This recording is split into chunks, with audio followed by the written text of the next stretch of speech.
नमामि संस्कृतम। दोस्तों, मीमांसा संस्कृत अकेडमी के यूट्यूब चैनल पर आप सभी लोगों का हार्दिक स्वागत है, अभिनंदन है।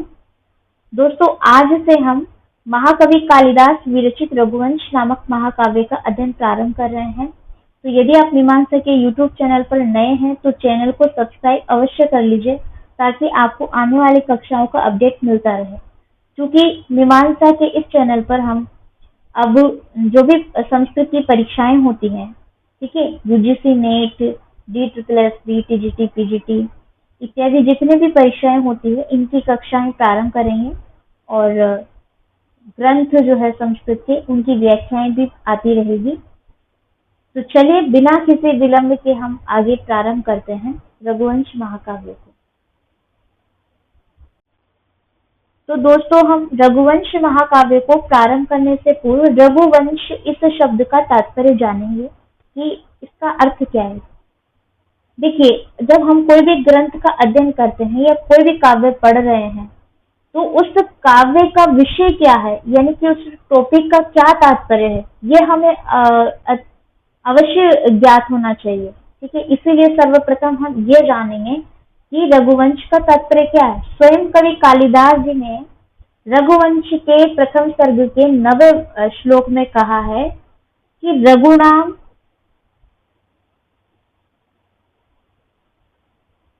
अन्वयम वक्ष्ये। ठीक है, रघुनाम अन्वयम वक्ष्ये माने कि रघुओं की व्याख्या को, वक्ष्य माने कहूंगा। तो यहाँ स्वयं कवि कालिदास जी कह रहे हैं कि रघुओं की व्याख्या को कहूंगा, या रघुओं के विषय में मैं उनका वर्णन प्रस्तुत करूंगा। तो एक ऐसा काव्य जिसमें रघुओं के विषय में कहा गया है, राजा रघुवंशियों के विषय में बात कही गई है। ठीक है, इसका उत्पत्ति परक अर्थ है रघोः वंशः।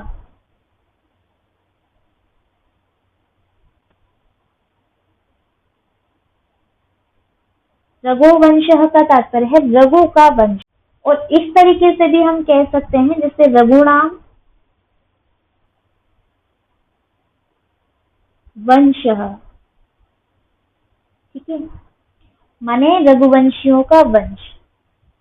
और कई सारे तरीके हैं कि इस शब्द का कैसे हम अर्थ निकाल सकते हैं। जैसे एक है रघुवंशस्य व्रतम अस्ति इति अस्मिन् काव्ये तत् रघुवंशमिति, अर्थात रघुवंश का वर्णन है जिस काव्य में, वह क्या है, रघुवंश महाकाव्य है। और भी कई सारी बातें कही जा सकती है। जैसे एक है रघुनाम वंशः वर्णिते यस्मिन् तत् काव्यम्, रघुनाम वंशः वर्णिते यस्मिन् तत् काव्यम्, अर्थात जिस महाकाव्य में रघु के वंश का अथवा रघुवंश के राजाओं का वर्णन किया गया है, उसका नाम रघुवंश है। तो ये रघुवंश का सामान्य सा तात्पर्य था, अर्थ था, जो मैंने आपको बताया। इसके अलावा सामान्य जानकारी जो कि आपको रघुवंश के विषय में ज्ञात होना अति आवश्यक है, क्योंकि विभिन्न परीक्षाओं में यहाँ से प्रश्न भी पूछे जाते हैं और सामान्य जानकारी के लिए भी आपको याद रखना चाहिए। देखिए, रघुवंश महाकाव्य में कुल 19 सर्ग हैं, आपको सभी को ज्ञात होगा।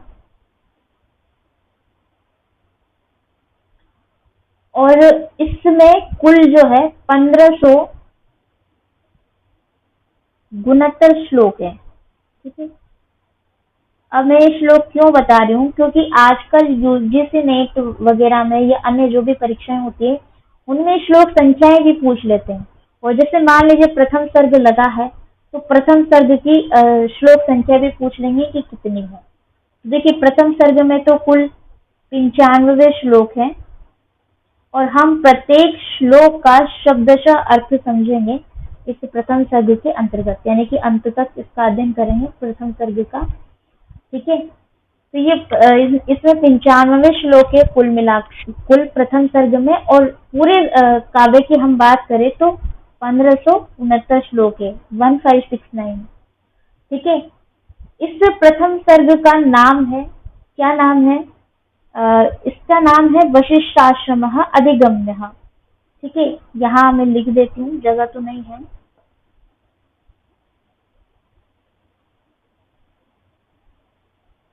वशिष्ठाश्रमः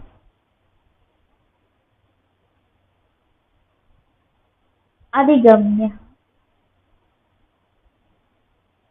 इसका तात्पर्य क्या है? क्योंकि नाम से ही ज्ञात हो रहा है कि वशिष्ठ के आश्रम में गया हुआ। देखिए यहाँ इस स्वर्ग को इस नाम से इसलिए रखा गया है कि इसमें जो है वशिष्ठ आश्रम का दृश्य दिखाया है कवि कालिदास जी ने। जब राजा दिलीप को संतान प्राप्ति नहीं होती है, संतान का सुख नहीं मिलता है, तो वो उपाय के लिए, संतान प्राप्ति के लिए वशिष्ठ ऋषि के आश्रम में जाते हैं और वहाँ जो उस आश्रम का दृश्य बताया है वो इस संपूर्ण सर्ग में हमें देखने को मिलता है। अंत तक नंदिनी गाय की सेवा करना और वो सारा सब कुछ, तो इसीलिए इस प्रथम सर्ग का नाम वशिष्ठ आश्रम अधिगम्य उचित है, उचित ही है। ठीक है। और इसके टीका के विषय में मैं बात करूं, महाकवि कालिदास जी के रघुवंशम नामक महाकाव्य पर टीका लिखी गई है। यह प्रश्न पूछा जाता है यूजीसी नेट में और अन्य परीक्षाओं में भी। तो इस पे एक टीका लिखी गई है, संजीवनी टीका। ठीक है, यहाँ लिख दे रहे हैं। ये मल्लीनाथ जी द्वारा लिखी गई है। किसने लिखी है ये भी ज्ञात होना जरूरी है। तो मल्लीनाथ जी ने संजीवनी टीका लिखी है और वशिष्ठ आश्रम अधिगम्य प्रथम सर्ग का नाम है। इसमें कुल 19 सर्ग हैं, 1569 कुल श्लोक हैं। प्रथम सर्ग में 95 श्लोक हैं तथा इसके विषय में हम बात करें तो ये पूरा श्रृंगार रस पर आधारित काव्य है, यानी कि इसका अंगिरस पूछा जा सकता है, श्रृंगार है। ठीक है। और रीति वैदर्भी, गुण प्रसाद है, छंद अनुष्टुप है, चूंकि आप अंत तक देखते ही हैं। अंत में सर्गांत में छंद परिवर्तन होता है, वो तो महाकाव्य की विशेषता है। खैर ठीक है, तो ये सामान्य से जानकारी जो आप सभी को ज्ञात होना चाहिए था, क्योंकि हम श्लोकों की शब्दशः व्याख्या करने वाले हैं, तो सिर्फ व्याख्या करने से काम नहीं होता है, हमें काव्य के विषय में भी ज्ञात होना चाहिए कि काव्य में क्या क्या चीजें निहित है। ठीक है, तो चलिए अब हम प्रारंभ करते हैं। देखिए एक बात मैं यहाँ पर आपको बता देती हूँ, जब भी हमारी भारतीय संस्कृति में कोई भी शुभ कार्य किया जाता है तो उस शुभ कार्य को करने के पूर्व एक मंगलाचरण होता है, अर्थात वंदना की जाती है। और उसी प्रकार से हमारे संस्कृत के काव्यों में भी है, यानी कि कोई भी लेखन का कार्य या गायन का कार्य प्रारंभ करता है, जैसे भी नृत्य हो गया, तो कोई भी शुभ कार्य प्रारंभ किया जा रहा है तो उसके पूर्व में एक छोटे से वंदना होती है, यानी हम अपने ईश्वर को नमन करते हैं, उनको याद करते हैं। ठीक है, तो काव्य लिखते समय भी कवि जो है तो सर्वप्रथम मंगलाचरण प्रस्तुत करता है कि मेरा जो काव्य है निर्विघ्न समाप्त हो। तो यहाँ हम कवि कालिदास जी ने भी मंगलाचरण किया है, उसको हम देख लेते हैं। रघुवंश के प्रथम सर्ग का श्लोक है ये। वागर्थावीर संप्रक्तौ वागर्थ प्रतिपत्तये जगतः पितरौ वंदे पार्वती परमेश्वरौ, पार्वती परमेश्वरौ। देखिए वागर्थावीर, इसका विभाजन होगा ऐसे, वागर्थौ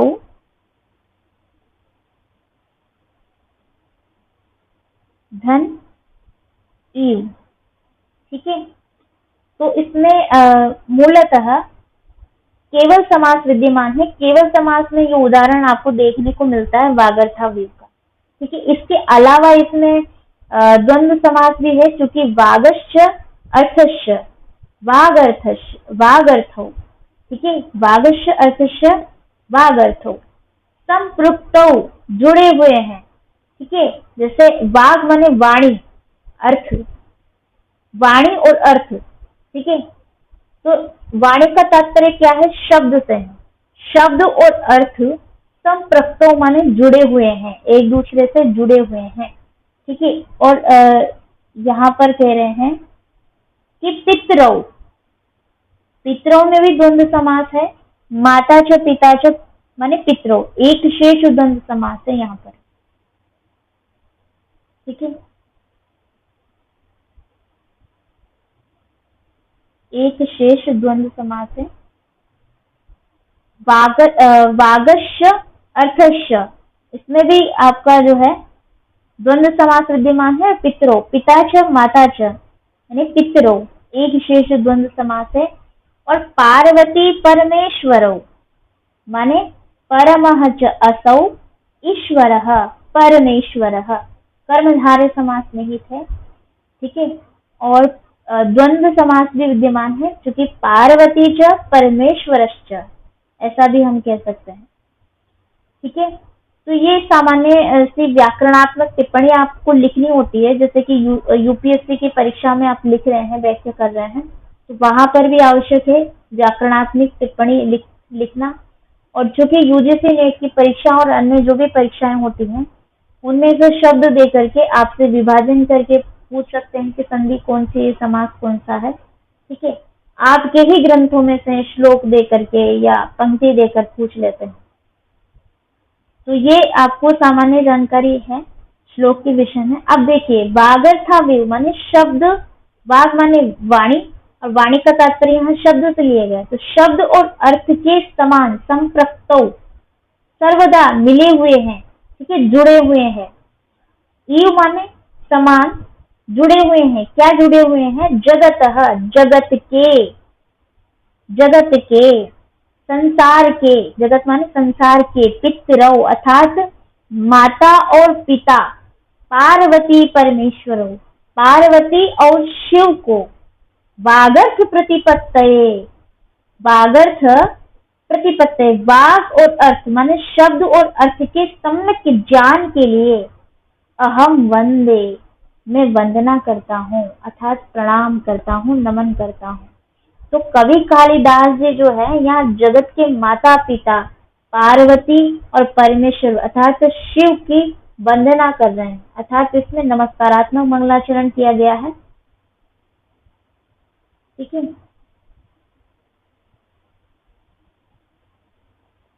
नमस्कारात्मक मंगलाचरण है यहाँ पर। तो कहना क्या चाह रहे हैं कालिदास जी? वंदे, अहम वंदे, मैं कालिदास, वागर्थौ इव, वागस्य अर्थस्य माने शब्द और अर्थ के समान, इव समान, नित्य संबद्ध जो है संपृक्त जुड़े हुए हैं। ठीक है। यहाँ उपमा दी गई है पार्वती और शिव की उपमा वाणी और अर्थ के साथ में दी गई है। ठीक है। तो जैसे वाणी यानी शब्द और अर्थ एक दूसरे से संपृक्त होते हैं, जुड़े रहते हैं, जुड़े हुए हैं, वैसे ही पितरो जो पिता है, माता पिता है, कौन से? जगत, कह रहे हैं कि जगत के माता पिता, जगत के माता पिता पार्वती परमेश्वरों, माता पार्वती और पिता शिव जी को, वागर्थ प्रतिपत्तये, वाणी की अर्थात शब्द और अर्थ के सम्यक ज्ञान की प्राप्ति के लिए मैं क्या कर रहा हूँ? अहम वंदे, मैं वंदना करता हूँ, मैं नमन करता हूँ। ठीक है। यानी कि कालिदास जी यहाँ पर शिव और पार्वती को नमन कर रहे हैं मंगलाचरण में, जो कि जगत के माता पिता हैं। देखिए, एक प्रश्न यहाँ से ये भी बनता है कि कवि कालिदास जी किस धर्म के अनुयायी हैं? ठीक है। तो यहाँ पर ज्ञात होता है कि शैव धर्म के अनुयायी है, ये दृष्टि में आता है, क्योंकि इनके अन्य कहीं ऐसे ग्रंथ हैं जिनमें भी देखने को मिलता है कि ये शैव मत से संबंध रखते हैं। ठीक है। तो हमने इस श्लोक में क्या जाना? वस्तुतः शब्द वाणी, शब्द माने वाणी और अर्थ अविभाज्य है, इनको अलग नहीं किया जा सकता, किंतु सर्वसाधारण उन्हें पृथक पृथक रूपों में ग्रहण करते हैं। वैसे ही भगवान शंकर और पार्वती स्थूल रूप में पृथक होते हैं, किंतु वास्तविक रूप में वो दोनों एक ही हैं। ठीक है। पार्वती और शिव दोनों एक ही हैं वास्तविक रूप से।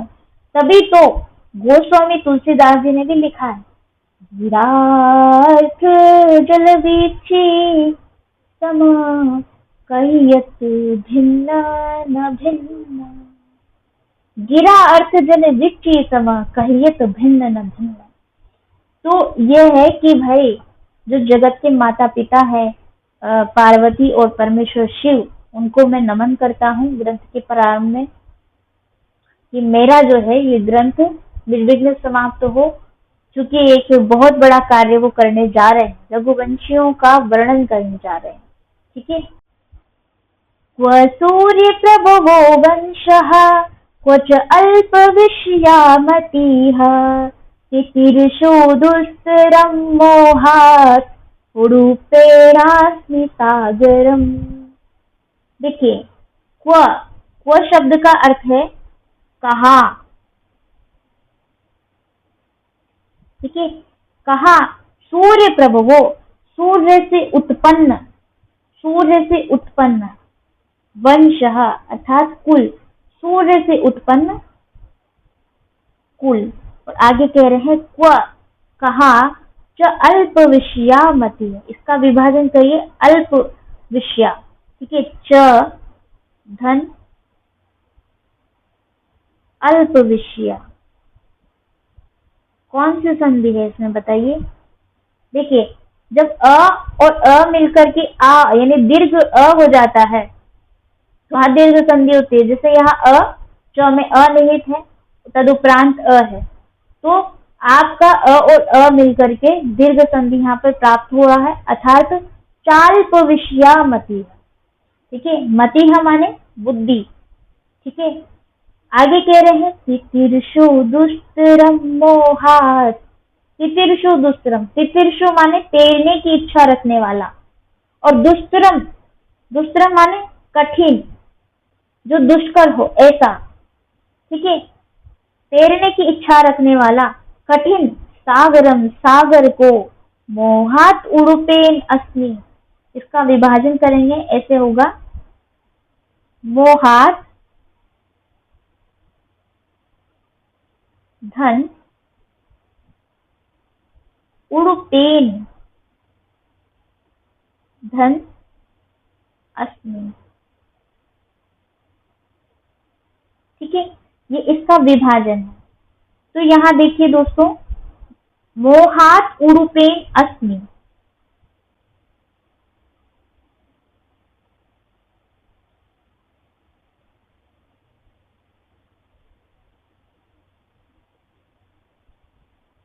तो कवि कालिदास जी यहाँ पर कहना क्या चाह रहे हैं, वो कह रहे हैं कि सूर्य से उत्पन्न वंश, वह सूर्य प्रभव वंश, कहा तो सूर्य से उत्पन्न हुआ ये वंश, और क्वच अल्प विषयामति, और कहा च अल्प विषयामति मतलब अल्प विषयों को ग्रहण करने वाली मेरी ये मति, मेरी यह बुद्धि। कहा तो सूर्य से उत्पन्न होने वाला वंश रघुवंश, और कहा अल्प विषयों को था तो थोड़े से विषयों को ग्रहण कर सकने वाली मेरी ये छोटी सी बुद्धि यानी मति। कह रहे हैं कि तितिर्षु दुस्तरम मोहात् उडुपेनास्मि सागरम। जैसे कोई व्यक्ति जो है तितिर्षु तैरने की इच्छा रखता हुआ, दुस्तरम सागरम कठिन सागर को, जो बड़ा सागर है उसको, मोहात उडुपेन अस्मि। ठीक है, उडुपेन का मतलब होता है छोटी सी डोंगी या नाव, यहाँ पर लिख देते हैं नाव, छोटी नाव। ठीक है, या नौका, कुछ भी कह सकते हैं, नौका, डोंगी, नाव। तो ये मतलब छोटी होती है, जहाज से काफी सूक्ष्म, मतलब छोटी होती है, सूक्ष्म तो नहीं, छोटी कहेंगे। तो क्या कह रहे हैं, उडुपेन छोटी सी नाव के द्वारा कोई दुस्तरम सागरम, दुस्तरम सागरम माने कठिन सागर को, तितिर्षु पार करना चाहता हो, यानी कि उस कठिन समुद्र को छोटी सी नौका के द्वारा पार करने की इच्छा कर रहा हो, उसी प्रकार से यहाँ वो खुद की उपमा देते हैं। इस श्लोक में कवि ने सूर्यवंश की महिमा और अपनी विनम्रता को दर्शाया है कि सूर्यवंशीय परंपरा का वर्णन कौन कर सकता है, अर्थात कोई नहीं कर सकता, तथापि मैं, ठीक है, तथापि मैं इसकी महिमा का वर्णन करने की चेष्टा कर रहा हूँ। सूर्यवंश की परंपरा तो अपार है और कवि की बुद्धि सीमित विषयों को के ज्ञान वाली है, अर्थात कुछ विषयों को ही ग्रहण कर सकने वाली है, या कह सकते हैं अल्प विषय को जानने वाली है, या अल्प ज्ञानी है, ऐसा वो कहना चाह रहे हैं। तो चाल्प विषयामति है, उनकी मति अल्प विषयों को ग्रहण कर सकने वाली है। और जो ये सूर्य वंश है, ये तो महान विशाल है, समुद्र जैसा है। तो समुद्र की सूर्य वंश की उपमा समुद्र से दी गई है, और मति जो अल्प विषयों को ग्रहण कर सकने वाली है, इसकी उपमा उन्होंने उरुपेन से दी है, यानी कि छोटी सी डोंगी से दी है। तो ये तात्पर्य आप समझ रहे होंगे कि जिस प्रकार छोटी नौका के द्वारा बड़े से सागर को पार करना असंभव होता है, जो दुर्लंघ्य है, मतलब जिसको लांघा नहीं जा सकता, ऐसा कठिन है, दुष्कर है, ऐसे कठिन सागर को पार करना असंभव होता है, वैसे ही कवि अपनी बुद्धि को सूर्यवंश की महिमा का वर्णन करने में असमर्थ मानते हैं, फिर भी इसकी इच्छा करते हैं। ठीक है। और महाकवि भारवी ने भी इसी बात को इस प्रकार से कहा है, विसर्ग दुर्बोध विक्लवाहा क्व भूपतीनां चरितम क्व जंतवः। देखिए, यहाँ जो महाकवि भारवी किरातार्जुनीय के रचयिता हैं, रघुवंश के रचयिता के बाद में आते हैं, यानी कि कालिदास जी के बाद में, तो जाहिर सी बात है कि इनका अनुवर्तन देखने को मिलता है किरातार्जुनीय में। किरातार्जुनीय की ये सूक्ति बड़ी प्रसिद्ध है, पूछी भी जाती है परीक्षाओं में। ठीक है। तो यहाँ तात्पर्य आप समझ गए होंगे कि भाई छोटी सी नौका के द्वारा जैसे कोई व्यक्ति विशाल समुद्र को पार करने की इच्छा रखता है, उसी प्रकार से मैं अल्प विषयों को ग्रहण कर सकने वाली मेरी सुमति के द्वारा इस सूर्य वंश से उत्पन्न होने वाले राजाओं का या वंशजीयों का या रघुवंशियों का वर्णन करने जा रहा हूँ। ठीक है। आगे क्या कह रहे हैं देखिए, मंदः कवि यशः प्रार्थी गमिष्याम्युपहास्यताम् प्रांशुलभ्य फले लोभात् उद्बाहुरीव वामनः उद्बाहुरीव वामनः। देखिए क्या कह रहे हैं कवि कालिदास जी। मंदः, मंदः माने मूढ़, मूढ़ का अर्थ होता है मूर्ख। ठीक है। तो मूर्ख, मंदः माने मूर्ख, कवि यशः प्रार्थी, कह रहे हैं कालिदास जी कि कवियों के यश को चाहने वाला, कवियों के यश को चाहने वाला, प्रांशुलभ्य, प्रांशुलभ्य का तात्पर्य है कि कोई लंबे कद वाला व्यक्ति, जो लंबे कद वाले व्यक्ति के द्वारा प्राप्त होने वाले फल के लिए लोभात उद्बाहुरीव। देखिए इसका विभाजन ऐसे होगा, लोभात धन, उद बाहु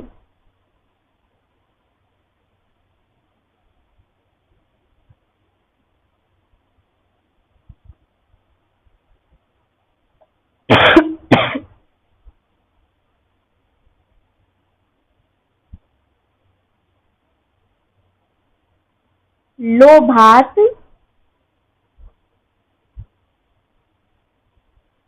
धन उद्बाहु इव। ठीक है। तो लोभात माने लोभवश या लालच से, उद्बाहु, उद्बाहु माने ऊपर, भुजाओं को ऊपर उठा करके या उठाते हुए, वामनः, वामन यानी बोने कद का व्यक्ति, बोना, बोना व्यक्ति जिसे हम कह सकते हैं, वामन का मतलब है बोना। ठीक है। बोने के समान, उपहास्यताम माने हंसी के पात्र को, गमिष्यामि प्राप्त हो जाऊंगा। इसका विभाजन ऐसे होगा, गमिष्यामि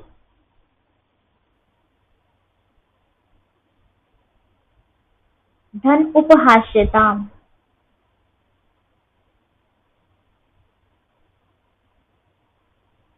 ठीक है। ये विभाजन है। कौन सी संधि हो रही है यहाँ पर बताइए।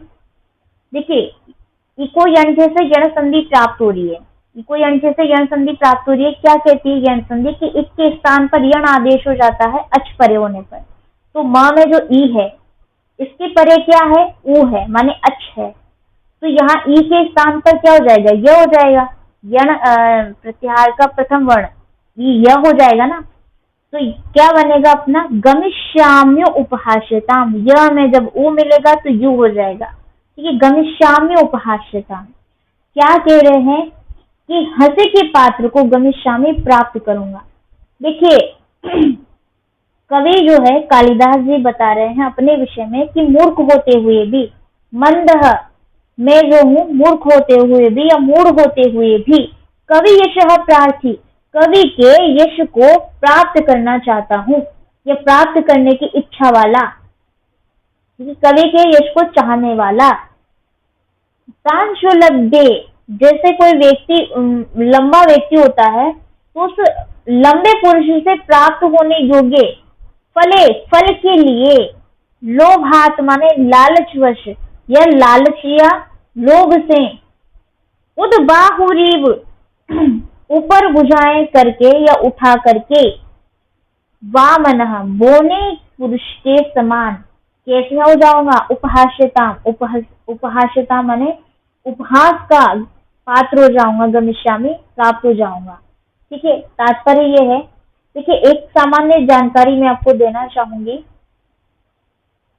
एक बात कही गई है, प्रयोजनम अनुदिश्य मंदोपि न प्रवर्तते। बड़ी अच्छी सूक्ति है संस्कृत की। इस कथन के अनुसार कोई मूर्ख व्यक्ति भी किसी लाभ के बिना अर्थात प्रयोजन विशेष को लक्ष्य किए बिना किसी कार्य में प्रवृत्त नहीं होता है। ठीक है, कोई मंद बुद्धि भी छोटे से छोटे कार्य को प्रयोजन के बिना नहीं प्रारंभ करता। और यहाँ तो स्वयं महाकवि कालिदास जी, भले ही वो अपने आप को विनम्र पूर्वक जो है नीचा दिखा रहे हैं, कह रहे हैं कि अहम मूढ़, मैं जो मूर्ख हूँ, मैं मूढ़ क्या हूँ, कवि यश प्रार्थी, कवि के यश को चाहने वाला या कवि के यश को की इच्छा रखने वाला। जो मम्मट है काव्य प्रकाश के रचनाकार, वो अपने काव्य के प्रयोजनों में लिखते हैं कि काव्यम यशसे अर्थकृते व्यवहार विदेशी वेत रक्षतय सद्यः पर निवृत्तये कांता सम्मिततयो उपदेश रुजे। ठीक है, इसमें वो प्रथम प्रयोजन बताते हैं काव्यम यशसे, यानी कि काव्य का जो एक प्रयोजन है वो यश की प्राप्ति है। ठीक है, अब जैसा मैंने आपको बताया कि काव्य का एक प्रयोजन यश प्राप्ति होता है और कवि पहले ही घोषित कर चुके हैं कि उसकी बुद्धि जो है सीमित विषयों को ग्रहण कर सकने वाली है, अर्थात तो सीमित विषयों के ज्ञान वाली है। तो इस पद्य में भी कवि ने अपनी विनम्रता का परिचय दिया है कि यद्यपि वो मूर्ख है, यद्यपि वे मूर्ख है, तथापि कवि के यश की कामना कर रहे हैं। और यदि कोई बोना व्यक्ति यह प्रयास करे कि वह ऐसे फल को तोड़े जो लंबे व्यक्ति के द्वारा ही तोड़ा जा सकता है, अर्थात वह बोना व्यक्ति नहीं तोड़ सकता है, तो लोग उसकी हंसी उड़ाएंगे। ठीक है, उसका मजाक उड़ाते, परिहास करते हैं। ठीक है, जैसे वो फल ऊपर लगा हुआ हो और वो कोई लंबा कद का व्यक्ति ही तोड़ सकता है, लेकिन बोना व्यक्ति उसको बाहों को यानी भुजाओं को ऊपर उठा उठा करके उछल उछल कर फल को तोड़ने की इच्छा कर रहा हो और वहां आसपास जो जन है देख रहे हैं वो उस पर हंस रहे हो। ठीक है, तो उसी प्रकार से मैं भी क्या हो जाऊंगा, हंसी का पात्र हो जाऊंगा। तात्पर्य ये है। ठीक है, कवि ने इस तथ्य को अपने ऊपर उद्घाटित करने का यहाँ प्रयास किया है। तो उम्मीद करती हूँ यह आपको श्लोक समझ में आया होगा कि कवि क्या कहना चाह रहे हैं। यहाँ पर भी वो वैसे उपमाएं ही दे रहे हैं, इनकी चूंकि उपमाएं बड़ी प्रसिद्ध हैं। ठीक है, आगे देखते हैं। अथवा कृतवाग द्वारे वंशे अस्मिन् पूर्वसुरभिः मणो वज्र सम उत्कीर्णे सूत्रस्य वास्ति मे गतिः, सूत्रस्य वास्ति मे गतिः। देखिए क्या कह रहे हैं कालिदास जी, अथवा, अथवा माने अन्य पक्ष में या दूसरे ही पक्ष में। ठीक है, दूसरे ही पक्ष में पूर्व सुरभिः, पूर्व सुरभि माने कि जो पूर्व के विद्वान हो गए हैं, सुरभि माने विद्वान। ठीक है, तो पूर्व यानी प्राचीन विद्वानों के द्वारा, यहाँ पर तृतीय विभक्ति बहुवचन है सुरभिः, तो प्राचीन विद्वानों के द्वारा कृत माने कर दिया गया है, यह किया हुआ है। क्या किया हुआ है, वाग द्वारे, वाणी का द्वार। ठीक है। वाग माने वाणी और द्वारे माने द्वार। तो पूर्व के जो विद्वान हुए हैं उनके द्वारा कृत माने किया हुआ है, और वाग द्वारे तो क्या किया हुआ है, वाणी से मार्ग किया हुआ है, ठीक है, रास्ता किया हुआ है। एक बार इसके शब्दों को समझ लेते हैं। देखिए यहाँ पर एक शब्द है वंशे अस्मि पूर्व सूरबी है, इसमें 3 पद निहित हैं। वंशे, धन, अस्मिन और पूर्व सूरबी है, जो आपको क्लियरली नजर आ ही रहा है।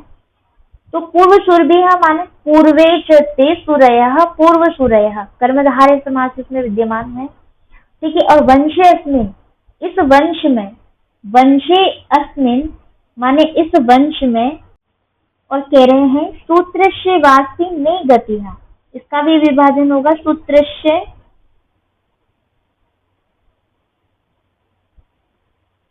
धन इव अस्ति माने सूत्र के समान है, ये सूत्र के समान। अब क्या बता रहे हैं, वज्र सम उत्कीर्णे, ठीक है, वज्र सम उत्कीर्णे, वज्रेण सम उत्कीर्णः, यहाँ पर तृतीय तत्पुरुष समास है।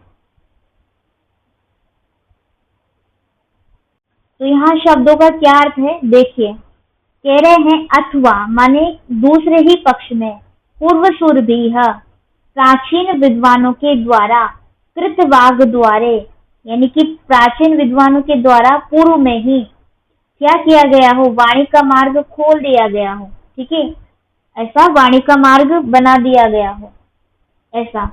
वंशे अस्मिन, वंशे अस्मिन अर्थात इस वंश में या इस कुल में, वज्र सम उत्कीर्णे, वज्र सम उत्कीर्णे माने हीरो से छेद किए जाने पर, ऐसा वज्र के समान होता है हीरा, क्योंकि उस पर छेद कर पाना आसान कार्य नहीं है, हीरे में छेद करना आसान कार्य नहीं है, और उसमें छेद पहले से ही हो तो उसमें सूत्र था कि धागा डालना आसान कार्य है। तो वही समझा रहे हैं कि वज्र सम उत्कीर्णे, जैसे कोई हीरे में छेद किए जाने पर, मणौ रत्न में, कह रहे हैं सूत्र से इव अस्ति, अर्थात सूत्र से यानी धागे के समान, धागे के समान में मेरा क्या है, गति है, मेरी गति है, प्रवेश अस्ति माने है। तो यहाँ पर कवि कालिदास जी कहना चाहते हैं कि जो पूर्व में कवि हो चुके हैं वाल्मीकि आदि, ठीक है, उन प्राचीन कवियों के द्वारा रामायण आदि ग्रंथ रूप प्रवेश द्वार जो है पहले से ही बना दिया गया है। तो इस सूर्य वंश का वर्णन मैं करने जा रहा हूँ, वो मेरे लिए ऐसा है जैसे मणि में यानी कि हीरे में पहले से ही छेद किया जा चुका हो और अब तो बस उसमें धागा अर्थात सूत्र डालना ही हो, ऐसी मेरी गति है, अर्थात मेरा ऐसा प्रवेश है इस रघुवंश के वर्णन में। क्योंकि पहले ही पूर्व में रघुवंशियों का वर्णन हो चुका है, अन्य कवियों ने किया है, जैसे कि महाकवि वाल्मीकि हैं, उन्होंने तो रघुवंशियों के विषय में ही पूरा रामायण उन्होंने ही तो लिखा है, तो उन्होंने ही पहले ये वाणी का द्वार खोल दिया है, रघुवंशियों का वर्णन करने का द्वार तो पहले ही खुल चुका है। मेरे लिए तो ऐसा है जैसे कोई धागा मतलब जैसे किसी मणि में छेद पहले से ही हो गया और सिर्फ अब तो धागा ही डालना हो, ठीक है। तो इस श्लोक के माध्यम से कवि वाल्मीकि आदि प्राचीन कवियों के प्रति अपना आभार प्रदर्शित कर रहे हैं, और मणि में छेद करना दुष्कर कार्य है जैसा मैंने आपको बताया, परंतु छेद किए हुए रत्न में धागा डालना अर्थात सूत्र डालना दुष्कर नहीं है। इस उपमा के माध्यम से कवि यह स्पष्ट करना चाह रहे हैं कि वाल्मीकि आदि कवियों के द्वारा सूर्य वंश का विस्तार से वर्णन किए जाने के कारण मेरे लिए इसमें प्रवेश करने का रास्ता बना दिया गया है, अर्थात मेरे लिए ये जो रास्ता है हो चुका है। अब यहाँ आगे क्या कहते हैं देखिए, तो अहम आजन्म शुद्धानाम आफलोदय कर्मणाम आसमुद्रक्षितीशानाम अनाकरथ वर्त्मनाम। यहाँ पर कवि कालिदास जी कह रहे हैं देखिए, आजन्म, आजन्म माने जन्मनः आजन्म। यहाँ पर अव्यय पद आया है, अर्थात अव्यय भाव समास है, और चूंकि लगभग सभी चारों पदों में अव्यय पद आया है, ठीक है, तो अव्यय भाव समास तो है ही सही। आजन्म का अर्थ है जन्म पर्यंतम, जन्म पर्यंत तक, ठीक है। और कह रहे हैं फलोदय, फलोदय अर्थात फल से उदय, षष्ठी तत्पुरुष समास है यहाँ पर। आसमुद्रक्षितिशानाम, अर्थात समुद्रात आसमुद्रम, यहाँ पर भी अव्यय भाव समास है, ठीक है। और षष्ठी तत्पुरुष भी है, क्षिते ईशाः क्षितिशाः, ऐसा। तो इसका अर्थ हम समझ लेते हैं। देखिए कवि क्या कहना चाह रहे हैं। आजन्म शुद्धा नाम, अर्थात जो शुद्ध संस्कारों से जन्म को प्राप्त हुए हैं, अर्थात बचपन से ही, जन्म से ही क्या है, संस्कारवान है, शुद्ध है, ठीक है, जन्म से ही शुद्ध है, ऐसे। और आगे कह रहे हैं आफलोदय कर्मणाम, फल प्राप्ति तक कार्य करना या फल प्राप्ति तक कार्य करने वाले। आज समुद्र क्षितिशानाम माने समुद्र तक आकाश पर शासन करने वाले। अनाकरत वर्तमनाम, अर्थात स्वर्ग तक रथ से जाने वाले, ये रथ के द्वारा जाने वाले, ठीक है। रथ वर्तमनाम, अनाकरत वर्तमनाम माने रथ के द्वारा स्वर्ग तक जाया करते थे, ऐसे। यहाँ रघुवंशी राजाओं की विशेषता अर्थात उनके गुण के विषय में कहा गया है। क्योंकि श्लोक संख्या 5 से लेकर 10 तक तो यहाँ रघुवंशियों का ही वर्णन किया है कि उनके क्या क्या गुण थे, ठीक है। तो इसमें भी वही बता रहे हैं, कह रहे हैं कि सो अहम, यानी कि वह, सह माने वह जो रघुवंशी राजा है, अहम माने मैं कालिदास, आजन्म शुद्धा नाम यानी जन्म से ही शुद्ध, ठीक है, संस्कार को प्राप्त, ये संस्कारों से जिनका जन्म हुआ है, ऐसे। आफलोदय कर्मणाम, ठीक है, उद्देश्य की प्राप्ति तक यत्न करते रहने वाले, ठीक है। आफलोदय माने कि जब तक उनका कार्य का फल प्राप्त नहीं हो जाता है तब तक उस कार्य में संलग्न रहना, उस कार्य को करते रहना, ठीक है, धैर्य पूर्वक। आजकल ऐसा नहीं हो पाता है क्योंकि धैर्य का अभाव हो गया है, तो लोग बहुत जल्दी गिव अप कर देते हैं। लेकिन रघुवंशी राजाओं के गुणों के विषय में यहाँ कह रहे हैं कि आफलोदय कर्मणाम, वो अपने कार्य को तब तक किया करते थे जब तक कि उस कार्य से फल की प्राप्ति नहीं हो जाती थी, ठीक है। और कह रहे हैं कि आसमुद्र क्षितिशानाम माने समुद्र तक आकाश पर शासन करने वाले, आकाश तक उनका शासन देता था, ठीक है, समुद्र तक आकाश पर उनका शासन देता था। कहते हैं कि हमारा जो भारतवर्ष है समुद्र के उस छोर तक यहाँ के राजा शासन किया करते थे। अनाकरत वर्तमनाम माने स्वर्ग तक रथ से जाने वाले, स्वर्ग तक रथ के मार्ग वाले, ऐसे राजा थे। रघुवंशी राजाओं के विषय में कह रहे हैं। तो इस श्लोक में रघुवंश के राजाओं की विशेषताओं का वर्णन किया गया है, ठीक है। यहाँ कुछ गुण हैं जिनके विषय में बात की है। कह रहे हैं कि पहली बात तो यह है कि हिंदू संस्कृति में महत्वपूर्ण 16 संस्कार रघुवंशी राजाओं में पूर्ण रूप से निष्पन्न होते थे अर्थात विद्यमान थे। दूसरी बात कि वे फल की प्राप्ति होने तक कर्म करते रहते थे। ऐसे उत्तम व्यक्तियों के विषय में कहा गया है कि प्रारब्धते न खलु विघ्न भयेन निश्चयः, प्रारंभ विघ्न विहता वीरमन्ति मध्याः, विघ्नैः पुनः पुनः अपि प्रतिहन्यमानाः, प्रारब्धम् उत्तम जनाः न परित्यजन्ति। अतः उनका कोई भी कार्य निष्फल नहीं होता था, वरन उन्हें समस्त कार्यों में सफलता प्राप्त होती थी, ठीक है। वो कार्य तब तक किया करते थे जब तक कि उस कार्य से फल की प्राप्ति न हो जाए, और उनका कोई भी कार्य ऐसा नहीं होता था जिससे उनको सफलता प्राप्त न होती हो, ठीक है। और तीसरी बात कह रहे हैं कि वे संपूर्ण पृथ्वी के चक्रवर्ती शासक थे। आसमुद्र क्षितिशानाम संपूर्ण पृथ्वी के चक्रवर्ती शासक थे। तथा चौथी बात कह रहे हैं कि ये सभी राजा जो हैं अत्यंत शूर तथा पराक्रमी थे, जिसके कारण इंद्र भी इनसे सहायता की अपेक्षा करते थे, और ये स्वर्ग तक शरीर इंद्र की सहायता के लिए आवागमन करते थे, अर्थात अनाकरत वर्तमनाम, इनके रथ जो है स्वर्ग तक जाया करते थे। ऐसे यहाँ रघुवंशियों के का ये वर्णन किया गया है। उम्मीद करती हूँ समझ में आया होगा। आज इतना ही पर्याप्त है, कल इसके आगे से देखेंगे। ठीक है, कोई डाउट हो, कोई शब्द का अर्थ आपको समझ ना आया हो तो कमेंट करके आप पूछ सकते हैं। मैं अपनी वाणी को यही विराम देती हूँ। नमामि संस्कृतम।